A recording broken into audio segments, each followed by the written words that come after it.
Good afternoon, good morning, good evening, wherever we are finding you. This is life in the Zoom world. I am Dean Burwell Howard of Yale College, Yale University, and it is my pleasure to help present this event, this conversation with Yale College alumnus Eric Liu on how to redeem a democracy. For many of us, Eric is kind of a personal hero in our household. My wife is jealous that she's not in this role right now as a Yale faculty member. But Eric has been kind enough to engage with Yale College and Yale University over the years as an alum, but really talking about what it means to be an engaged citizen. And it is really a pleasure for us to have you joining us here again today. Before I kind of get into the introduction of our guest speakers today, I did want to take a moment to acknowledge the lands which we are all settled upon. We come from many places today, and we want to acknowledge the ancestral homelands and traditional territories of indigenous peoples who have been here since time immemorial, and to recognize that we must continue to build our solidarity and kinship with Native peoples across the Americas and across the globe. Yale University sits in New Haven, Connecticut, as we know, and acknowledges that indigenous peoples and nations, including the Mohegan, Mashantuck, Pequot, Eastern Pequot, Shakatakoke, the Golden Hill, Pagaset, Niantic, and Quinnipiac, along with other Algonquin-speaking peoples, have stewarded through generations of lands and waterways in which the university now sits here in the state of Connecticut. So it is my pleasure to welcome our moderator for today, Jonathan Schwartz, who is a senior in Yale College, and our guest speaker this afternoon, Eric Liu, class of '90. We will, again, you've seen the message. If you have questions throughout the program, please put them into the chat. The Q&A chat, and we will be managing that. And I will turn things over to Jonathan to kind of get us going and introduce our keynote speaker for the afternoon. Sure. Well, I'd like to start by thanking the Yale College Dean's Office and Dean Howard and Dean Chun especially for setting up this event and for joining us today and inviting Yale Votes to co-host. I'd also be remiss if I did not take this moment to remind you all to register to vote. And make a plan to cast your vote in the upcoming election if you haven't done so. And of course, if you need to register or check or double check your registration, please visit vote.yale.edu. So in a moment, I'll turn it over to our guest speaker to speak for a little while. And then like Dean Howard said, we'll have some Q&A at the end. So if you want to ask a question, just type it in the Zoom chat, and then I'll ask the questions aloud. So this afternoon, we're honored to be joined by Eric Liu, who is a graduate of Timothy Dwight College and the co-founder and CEO of Citizen University, which works to build a culture of powerful and responsible citizenship in the United States. He also directs the Aspen Institute's Citizenship and American Identity program. He's the author of several acclaimed books and has been selected as an Ashoka Fellow and a member of the American Academy of Arts and Sciences. He's featured on the PBS documentary American Creed and is a frequent contributor to The Atlantic. Mr. Liu served as a White House speechwriter for President Bill Clinton and was later served as Deputy Domestic Policy Advisor. He was later appointed by President Obama to serve on the board of the Corporation for National and Community Service and has served on the Washington State Board of Education, the board of the Seattle Public Library, and is a co-founder of the Alliance for Gun Responsibility. He and his family live in Seattle. So I'll turn it over now to Eric Liu. Jonathan, thank you so much for that introduction. Dean Howard, it is, first of all, just great to be in the room with you and to see you. It's been too long. And Dean Chun, who I know is with us here today, my gratitude to you as well, to the whole Yale College Dean's Office for bringing me to campus, so to speak, in this way. I am a member of the Yale College class of 1990, and I am so committed to trying to circulate back to Yale some of what I've learned over the years since I left New Haven, and what I've learned in civic life, both in national politics and as a teacher of civic power which is in many ways the work that I do right now. But I really wanted to emphasize as well just the deep appreciation connection that I have with the Yale College Dean's Office. A few years back, when Dean Jonathan Holloway was in that seat, we cooked up an idea to start creating gatherings and summits on campus for undergraduates to really practice and go deeper in their capacities on civic leadership.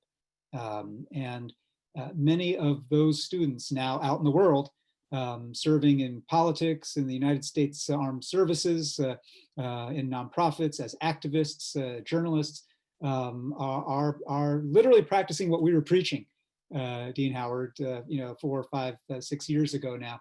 And that's just incredibly gratifying. And as I would say to them back then, I want to begin right now with sort of a different, with I guess a Yale flavored form of not quite land acknowledgement, but building acknowledgement.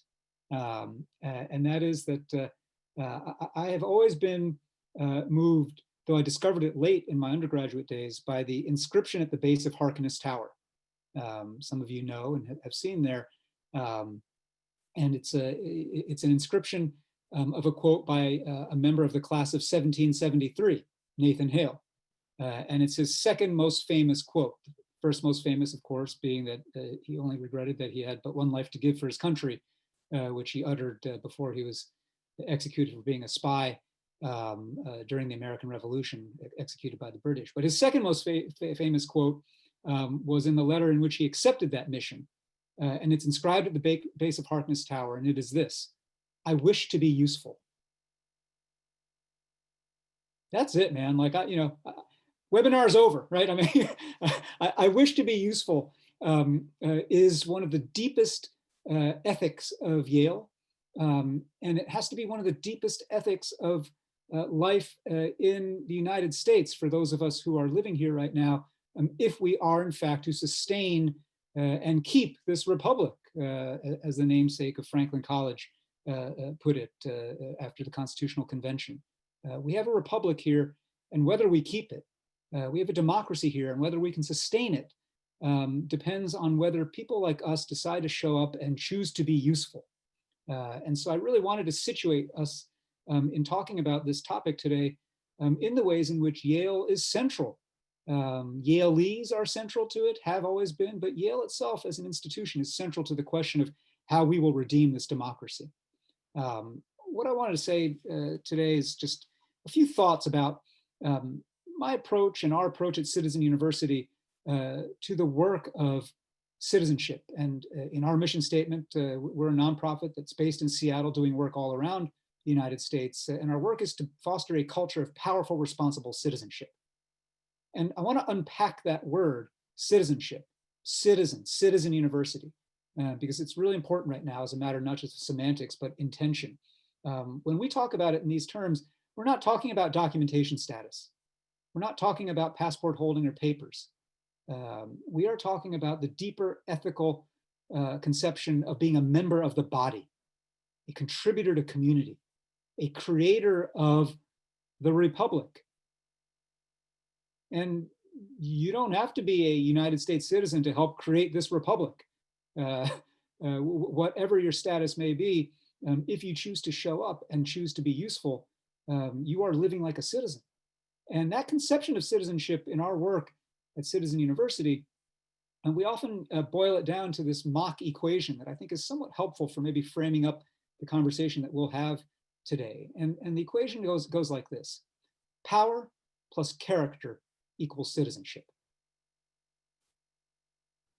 And what I mean by that is simply citizenship understood, conceived of this way as in this deeper ethical sense, requires in the first place a fluency in power, a literacy in the language of how you move people, ideas, money, state action, the government, to achieve ends that you and others collectively wish to achieve.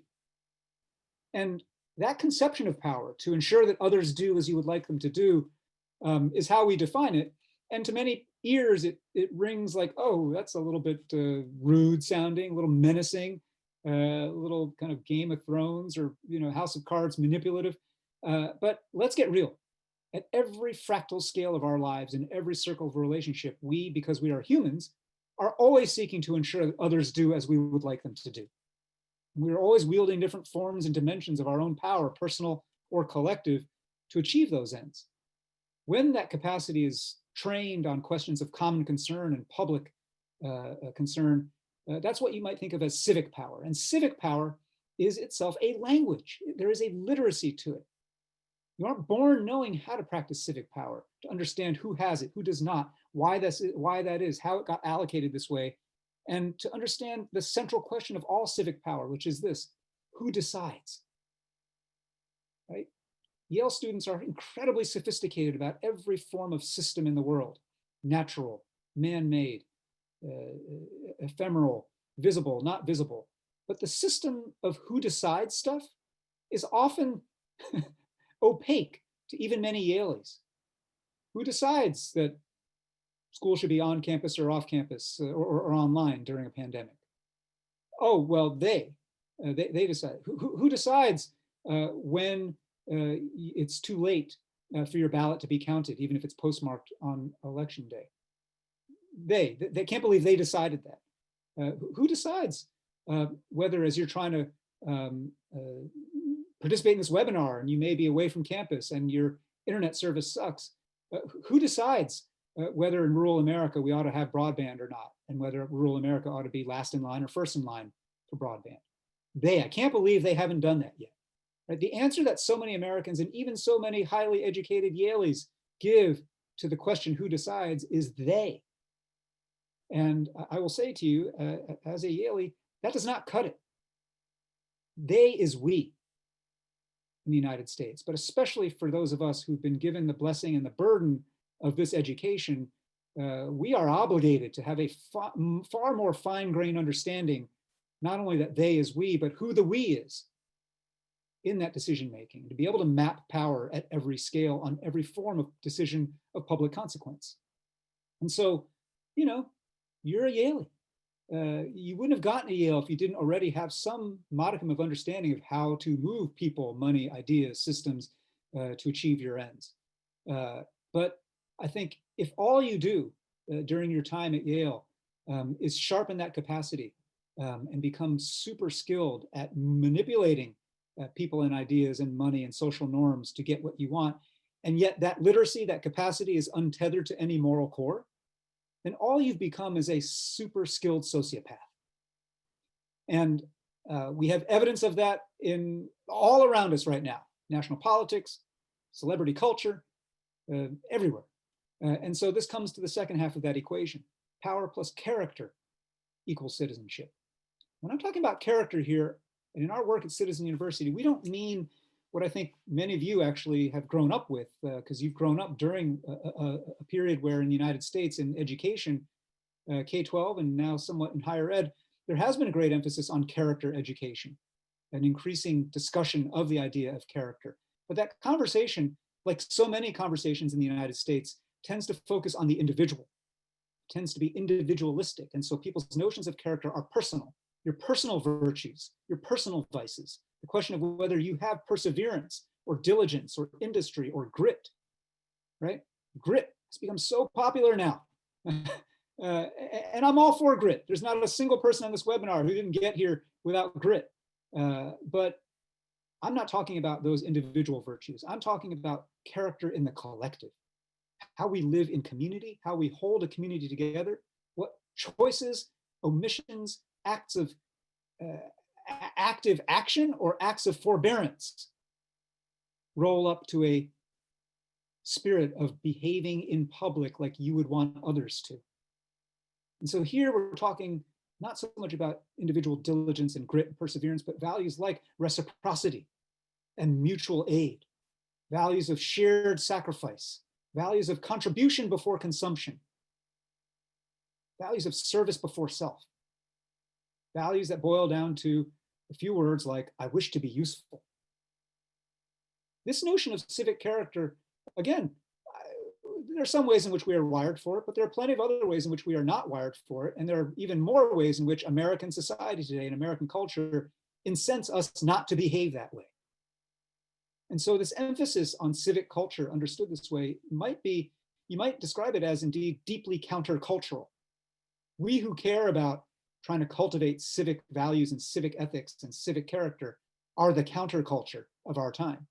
We are pushing hard against a hyper-individualistic, hyper-materialistic, memoryless culture, which people have no sense of the past, have no regard for the consequences in the future, and are just narcissistic to the nth degree.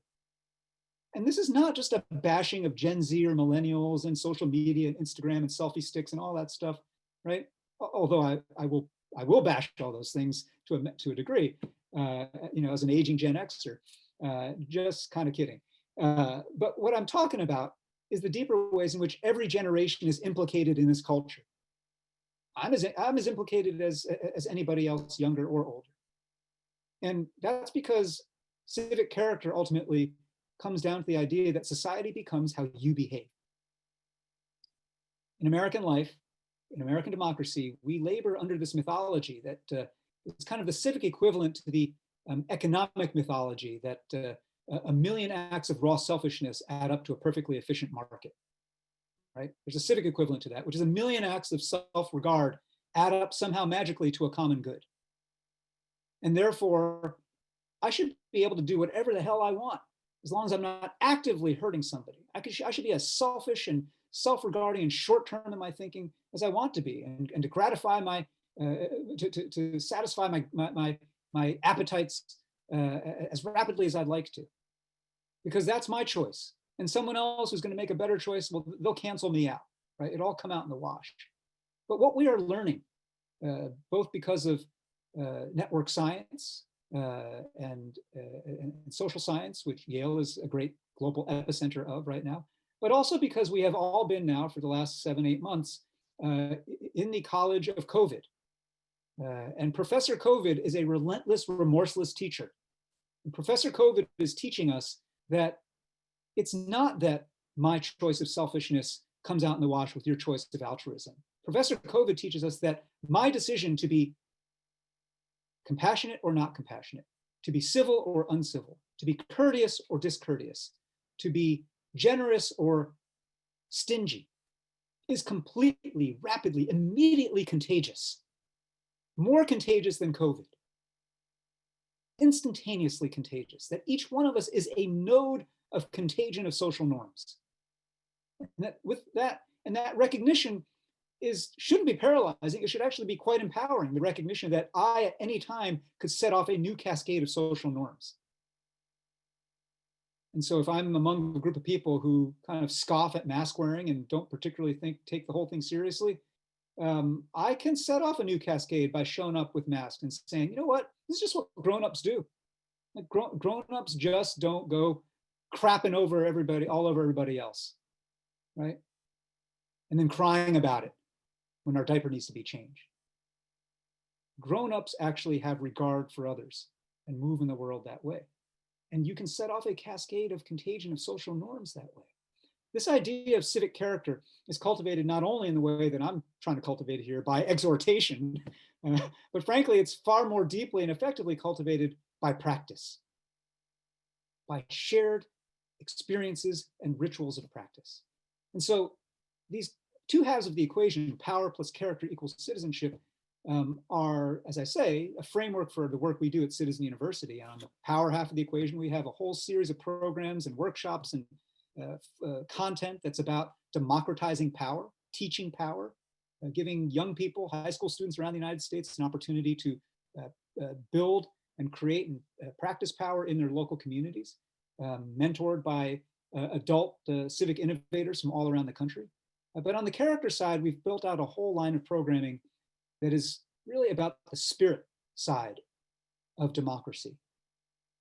And our topic for today, how do we redeem a democracy, implies a few things. It implies that democracy is a thing to be redeemed, and that as such, implicit in it is a set of promises.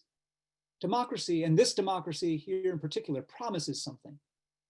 And that language echoes in the mind the way MLK's "I Have a Dream" speech echoes in the mind, and you can hear him saying and talking about a promissory note. that the people gathered at the March on Washington in 1963 were there to cash. He wasn't talking about, though he would have gotten it, he wasn't talking about reparations and cash money.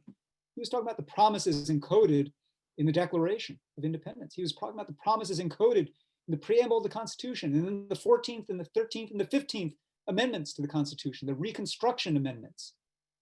He was talking about the promises that we mean, even if we don't realize it, when we talk about liberty and justice for all. When we look up at the Supreme Court and see the words carved in marble there, equal justice under law. Those are promises. And those are promises that so many of us right now, and especially those of you who have grown up only in a period of polarization and dysfunction, have every reason to roll our eyes at and say, yeah, right. I don't believe those promises. You're a sucker if you believe in those promises. Just get your own, look out for your own, look out for yourself, and keep your head down. Because those promises are a joke, they are broken, and anybody who sticks their head out, sticks their neck out, raises their hand, tries to engage on the redemption of those promises, is going to get their head chopped off, is going to get canceled, is going to get somehow set back.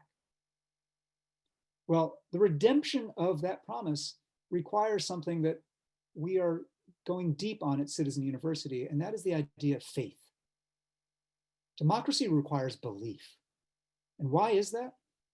That's because democracy works only if enough of us believe democracy works.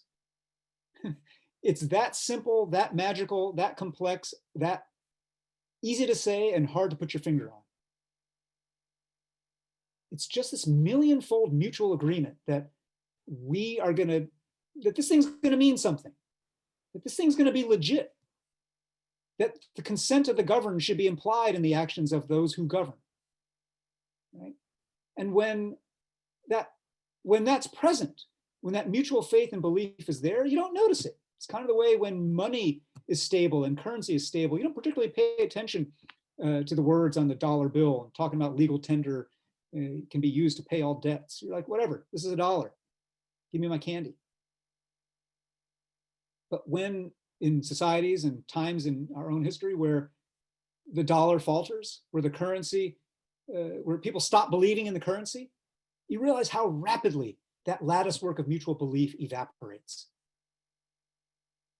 Democracy works only if enough of us believe democracy works. And therefore, we must cultivate that belief. And the cultivation, I want to emphasize, is not a matter of blind faith, indoctrination, dogma, and people like me coming to tell you, believe harder in democracy, right? It's not a scold. It's actually an invitation to reckon, to doubt, to name your doubts. We started at Citizen University a ritual 4 years ago called Civic Saturdays, which essentially are a civic analog to a faith gathering. It's not church or synagogue or mosque, but it has the arc and the flow of a gathering in one of those settings. People sit down, strangers next to them, and they talk about a hard common question that cuts right past small talk. Who are you responsible for? Who have you failed lately? We hear poetry. We sing together. And the act of actually hearing, of actually aspirating, expressing our inspirations and our aspirations is something that we don't do much of anymore as Americans. There are then readings of texts drawn from throughout the American tradition. I don't mean just the tradition of the United States. I mean words from the Native Americans and First Peoples who we acknowledge at the outset of this webinar. I mean words of people who are unsung and uncelebrated throughout our country's life and history, as well as I Have a Dream, as well as the preamble, as well as the Gettysburg Address. And we think of these texts that are read at these gatherings as civic scripture. And then there's a civic sermon that follows where people are invited to make sense of how those words and promises in those texts of scripture actually play out in our lives or have failed to. And then when we contemplate what's going on in our lives at this moment, a pandemic, the murder of a George Floyd, the killing, the slaughter of a Breonna Taylor, we ask ourselves, not only how can we name and measure the immeasurable gap between our creed and our deeds, but how can we now who've chosen to gather and show up actually close that gap? The closing of that gap between creed and deed, between ideals and institutions, between promises and practices is what we try to emphasize at Civic Saturdays. And it's important that we take this ritual and this format that has an echo of a faith format, because ultimately what we're talking about is American civic religion. Nothing binds us together in the United States except a set of beliefs and a creed. We're not of a common bloodline. We're not of a common history on a common piece of soil, though there are some who want to champion calls for blood and soil. There's some who would like to, with a couple of notches here and there, make this a white republic that it never was. But here we are now in the diversity and complexity and the messiness of the United States. And we have a choice in our cynicism, in our pain, in our disappointment. And that is whether to recognize that disappointment is a great thing to have. Cynicism still is a possibly great thing to have, because they are still better than an actual numb, complete checking out. Disappointment still implies hope.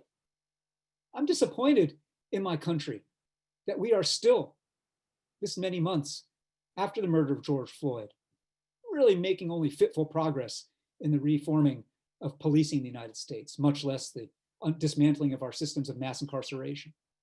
I'm disappointed in the ways in which, even though the pandemic has laid bare the deep structural, multi-decadal inequities in the United States, that actually what it's leading people to do is to amplify and double down on those inequities, rather than be willing to circulate their power, circulate their taxes into the remedying of those inequities. I'm disappointed.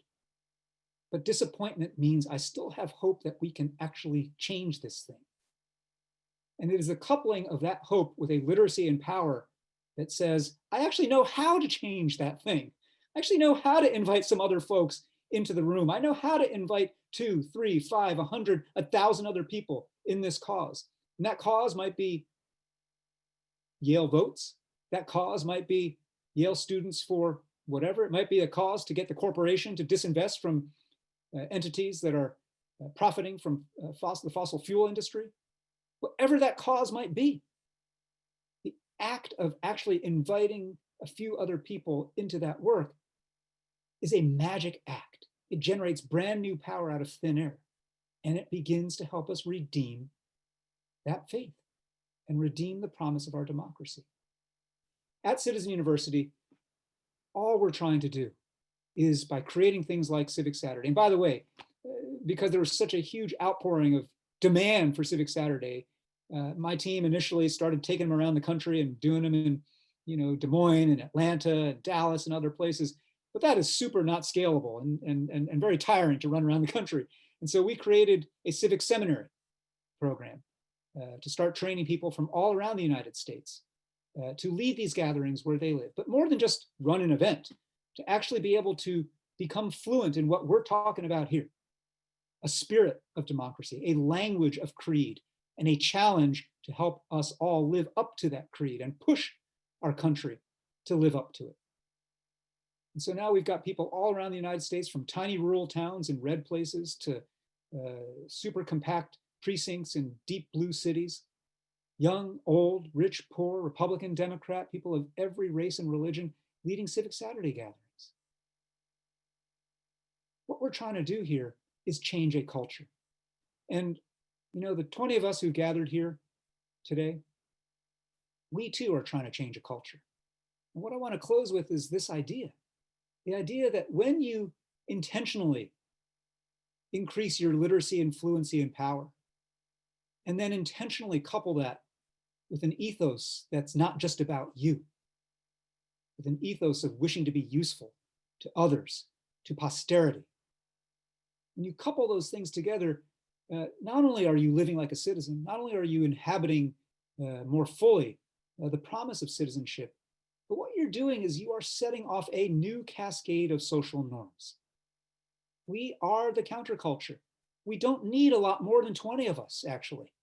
20 of us is enough to start shifting the culture at Yale. 20 of us is enough to start changing the culture in Seattle, which is where I am and where I've lived for 20 years. Those of you who follow the news know that Seattle was the locus of some of the most visible, impassioned protests after George Floyd's murder. And those protests continue. They're in their 150th day in different ways. And at no time was the catalytic group of people who got that whole movement going larger than 20. Right? We are a country because we have democratic systems of self-government that runs by majority rule. But we must remember that at every turn in 2020, during the civil rights movement, during women's suffrage, during abolition, heck, at the creation of the United States itself, when Nathan Hale was willing to put life on the line for an idea, that at every turn, majority rule is driven by minority will.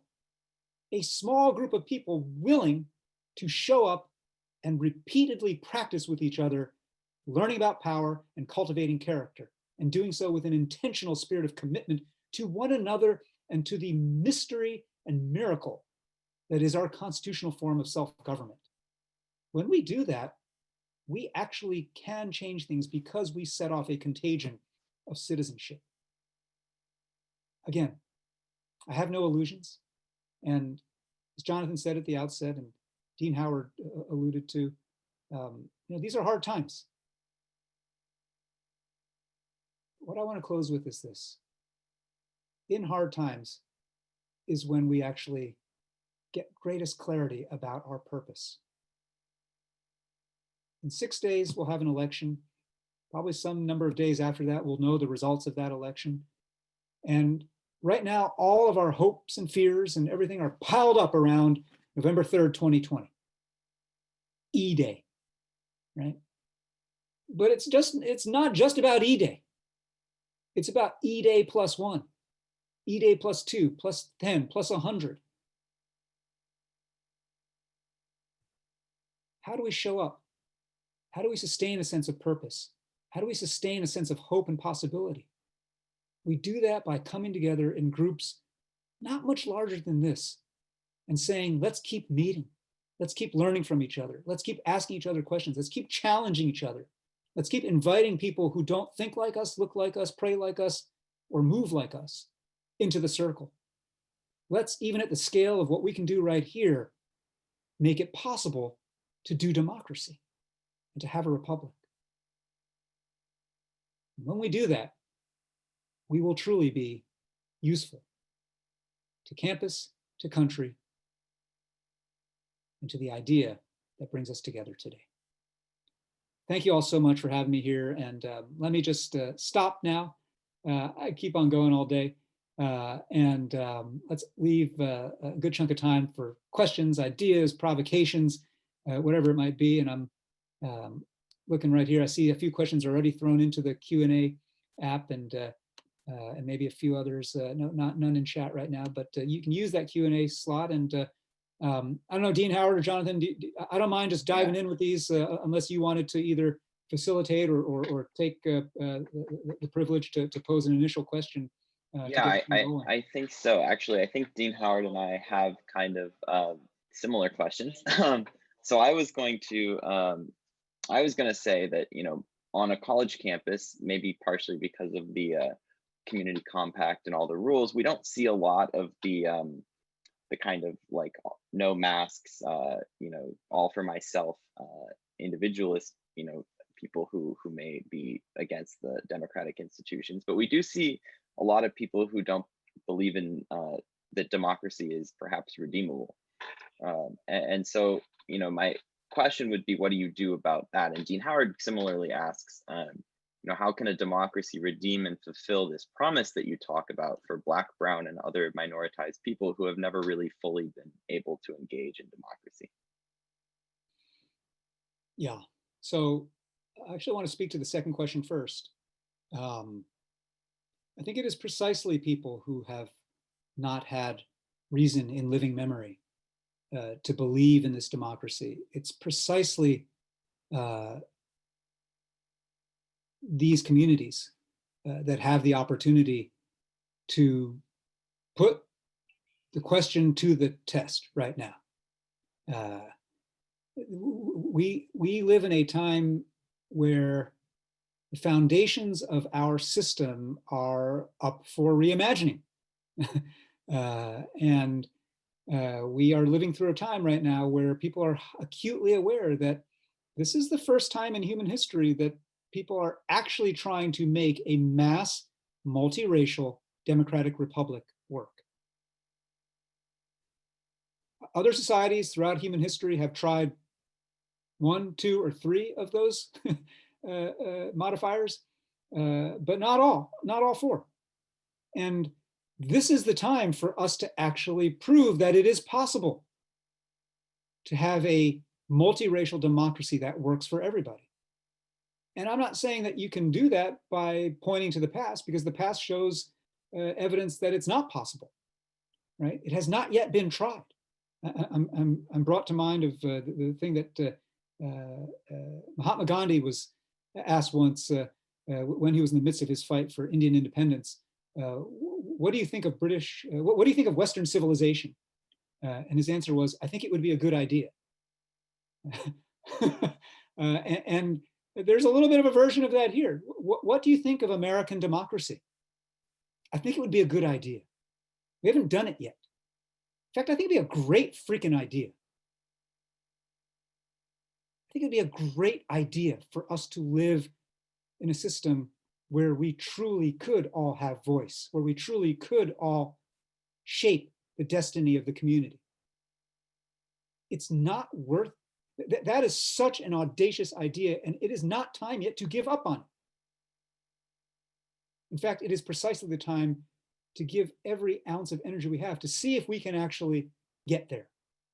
Maybe not in one generation, but to move things substantially, the way they were moved 50, 60 years ago during, what you might think of as the third founding. The civil rights movement was the third founding of the United States. Reconstruction was the second founding. We are living through a time right now that colleagues of mine and I assert is the fourth founding. And it's really in our hands whether it's going to be the fourth founding or the final foundering in which we fall apart.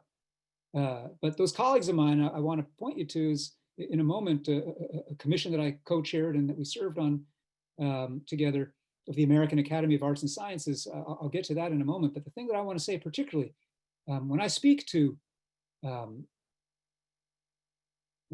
people who are just your age, who are Black and brown activists, who are part of Black Lives Matter, whether here in Seattle or in the Twin Cities or all over the United States right now, in Chicago, in the American South, people who are trying to organize and trying to mobilize, they have their doubts about democracy, and yet they're still showing up.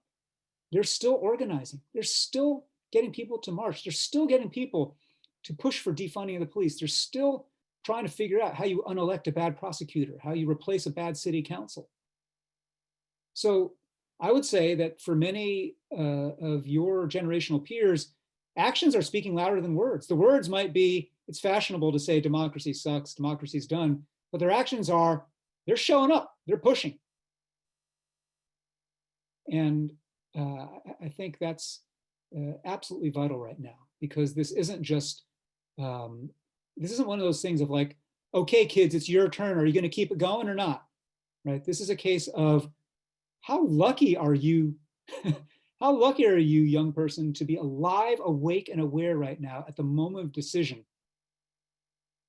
when we are going to see whether or not we can be a mass multiracial democratic republic, when we in fact can see whether American democracy, a really good idea, can come to pass. The first question, Jonathan, that you were asking, can you slightly reframe it for me? Sure. Yeah, I was gonna say, and it's kind of similar, I suppose, to Saul's question, which you can see in the Q&A, which says, what do you say to the people who are very civically engaged, who might participate in protests and other things like that, but right. Who don't care so much about voting or don't believe in the power of their voting? I think that's something that we see a lot as we do voter engagement work, is that people don't necessarily see so much the connection there. Well, I had a chance before we came on to this webinar to visit with Jonathan and several of his teammates at Yale Votes. And I'll share with this larger group what we talked about there a bit, which is two things, or three things. Number one, there's no such thing as not voting.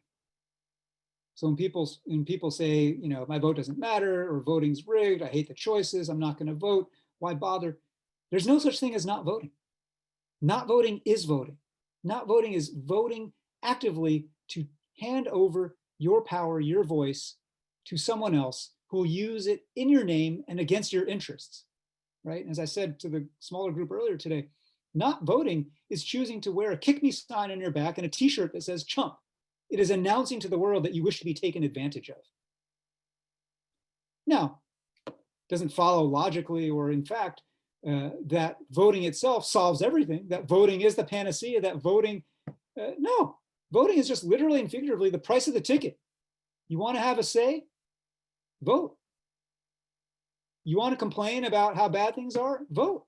Not because your vote this time or next time would necessarily oust the person you're complaining about or the policymakers you resist or resent, but because it gives you a voice and a piece of, to use terminology from the law, standing in the court of the republic, of this kind of opinion.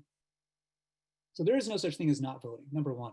Number two, I think the thing that we got to remind folks of is this is not a matter of just in an individual election, given individual choices. You might say, well, I'm in New Haven, I'm in Connecticut. It's foregone conclusion. Connecticut's voting Democrat. Biden's going to win Connecticut. Democrats up and down the line in the state legislature and in New Haven City Council.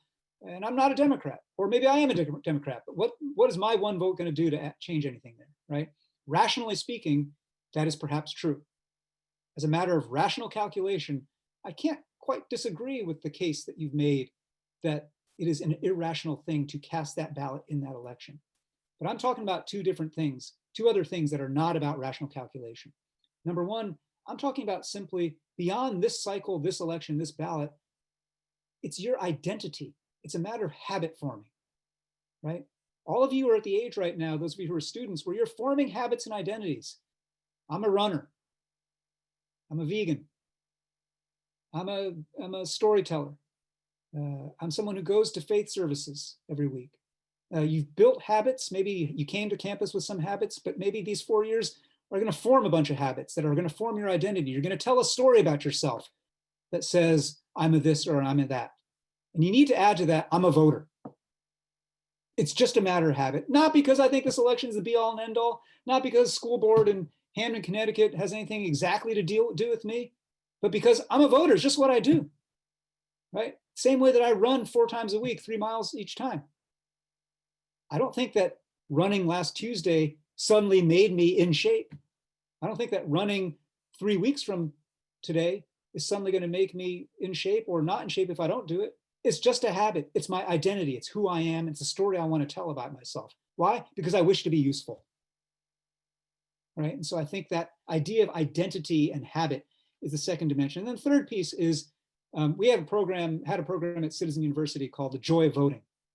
And it harks back to a time in American political culture in the 1800s when, granted, many of us in this webinar couldn't have participated, but when there was a raucous, joyful, participatory culture around voting in elections, street theater, open air debates, dueling parades, concerts, toasting, bonfires, the whole thing. And our program at Citizen University said, there's no good reason why we can't rekindle that in local voting all around the country, even though in the intervening decades and centuries, television, mass media, other screens kind of killed that old culture of joyful participation, but we can rekindle it. And so we got artists and musicians and creative neighbors and placemakers to start doing it with little micro grants to help them create their ideas. And that's the last thing I would say, that voting doesn't need to be eat your vegetables, do your duty. It can be join the club, join the party, join the endeavor that is bigger than you, and that is fun, and that is purposeful and meaningful. And honestly, it's not that much of a lift for the potential benefits that you'll get out of it, right? So, I think that's kind of tactically focused on voting, but implicit in your question too, Jonathan, was this deeper disillusionment with democracy itself. And you've all probably heard of, and I've certainly been alarmed by the polls showing that millennials and Gen Z show an alarming level of openness to saying bye-bye to democracy. Don't think that democracy is necessarily the best system of self-government. Look at models like, that people in your generation look around the world and they think, China's kind of kicking ass and they're pretty efficient in the way that they make decisions, and they sure have nailed COVID. And wait, why are we doing democracy again?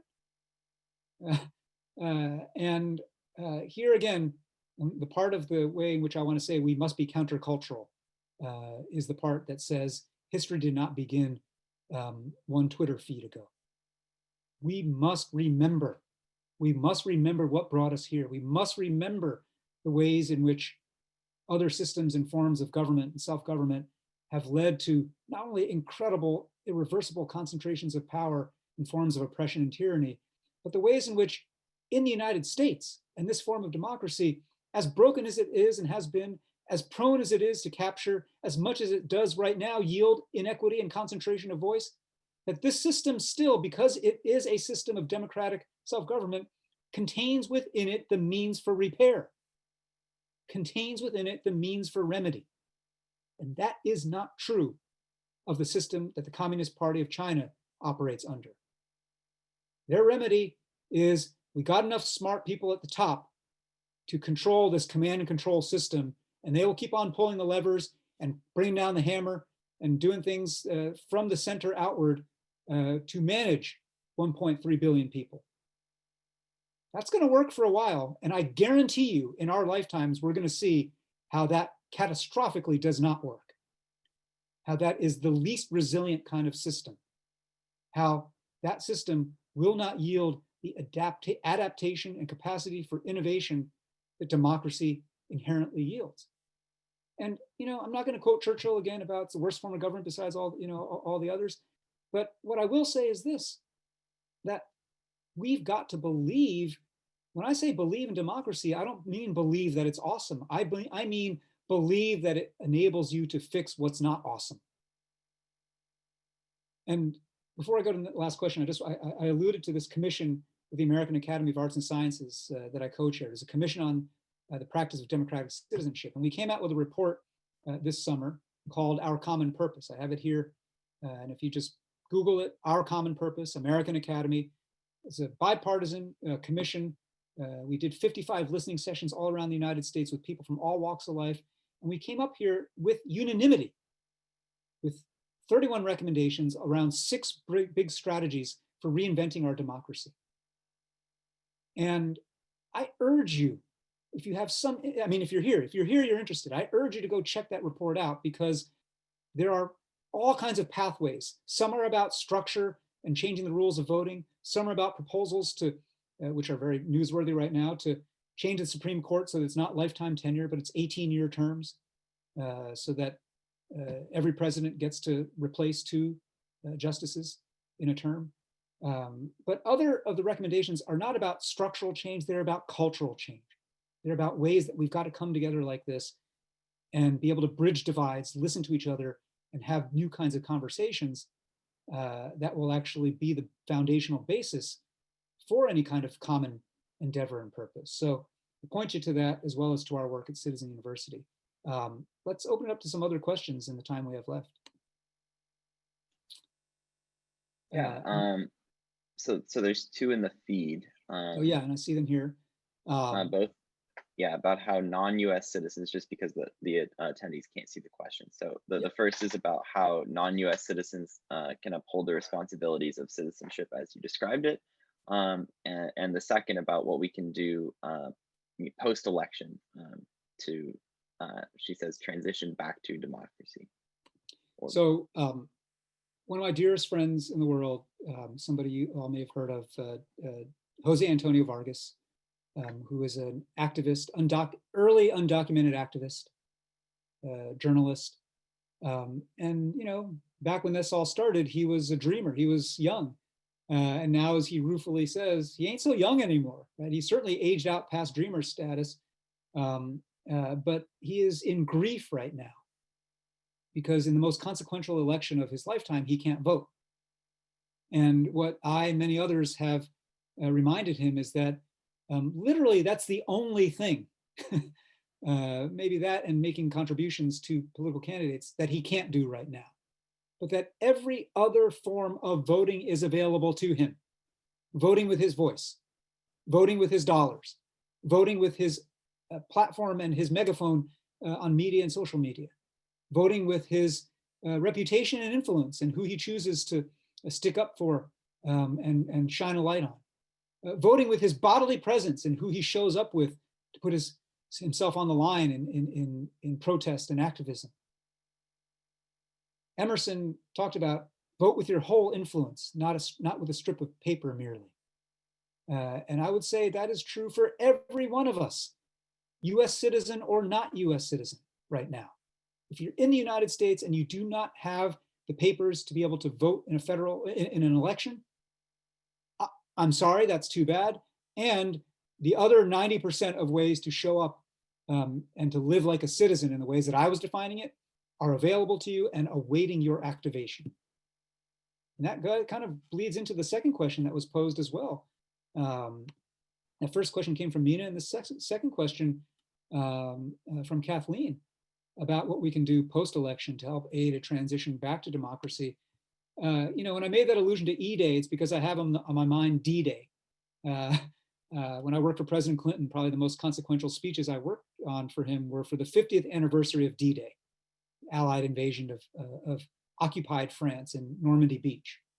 And that invasion was the pivot point of the Second World War. It worked, and from there, the free world was saved.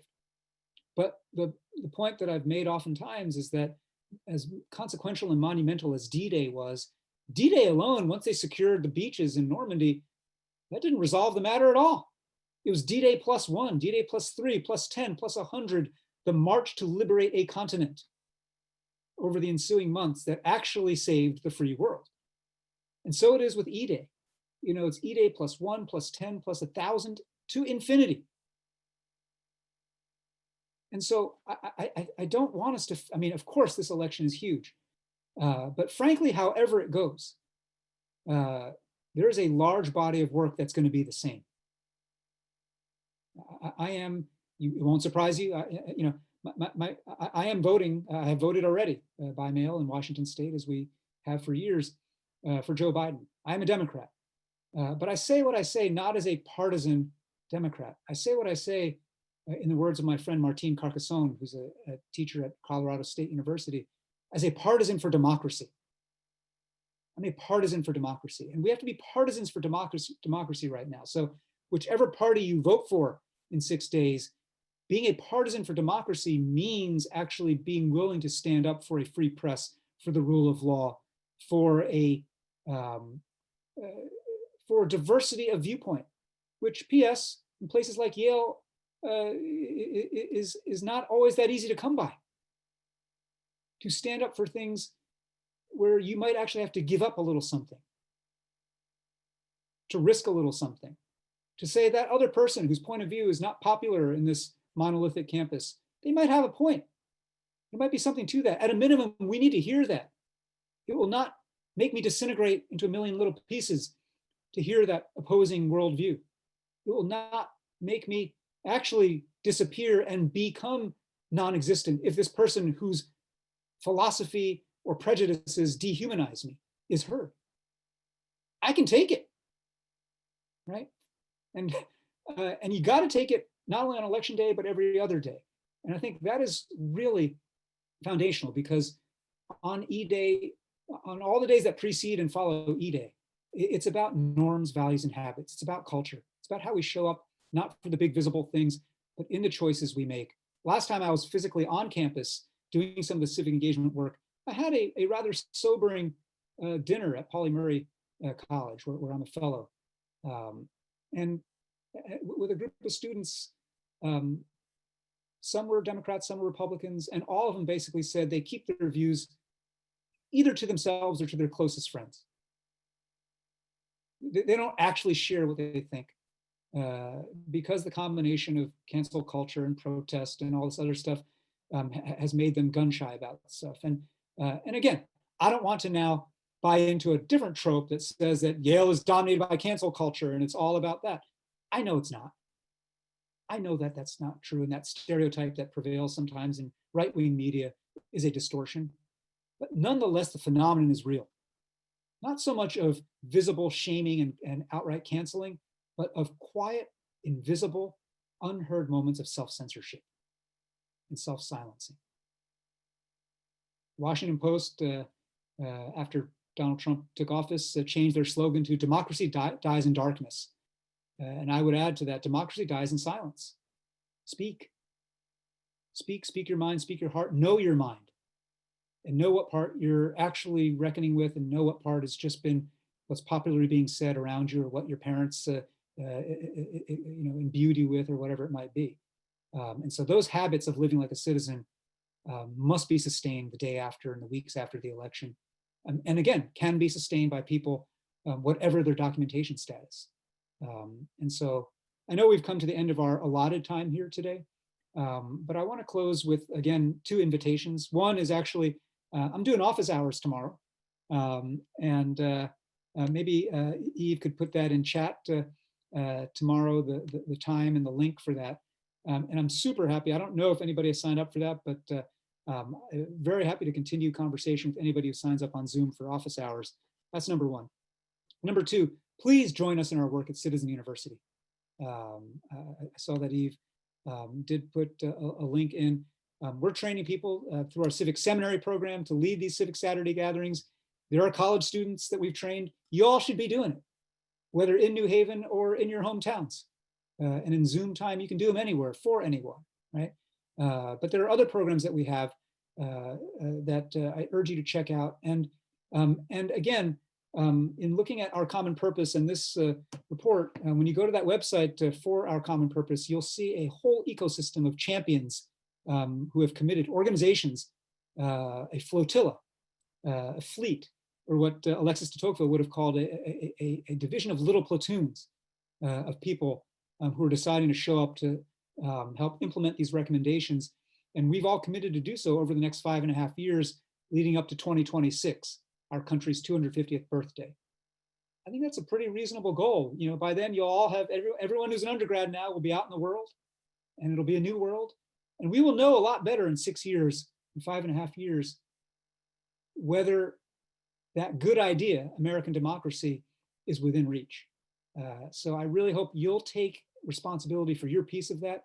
You'll find ways to be useful, and you'll remember that what it means to live like a Yale is the same thing as what it means to live like a citizen, is the same thing as what it means to believe in the possibility of democracy. Thank you all so much.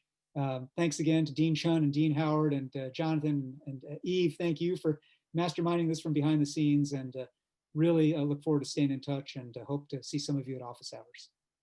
Eric, thank you so much. This has been really wonderful. And, you know, I come away with a little bit of inspiration on kind of sometimes a dreary day. And, you know, I think some of us have been struggling in this moment. And so this concept of power plus character equals citizenship. This is something that we would love to invite you literally back to New Haven, but if we have to meet you through a screen, I'm happy to take it any way I can get it. But I think some of the themes that you've raised with us today, and you know, this idea of disappointment and hope is something that I think that we would love to continue to explore, as well as that kind of self-silenced voice about diversity of idea on our campus. So if you're willing to join us in another forum, we'd be glad to have you, but thank you. We have, I ought to have like a blue phone on here, like a blue bat phone. That's my Yale phone. Anytime Yale calls, I will answer, and count me in for anything. So well, we greatly appreciate it, and thank you very much. Thanks everybody, and thank you. hope to see some of you tomorrow. Thanks again.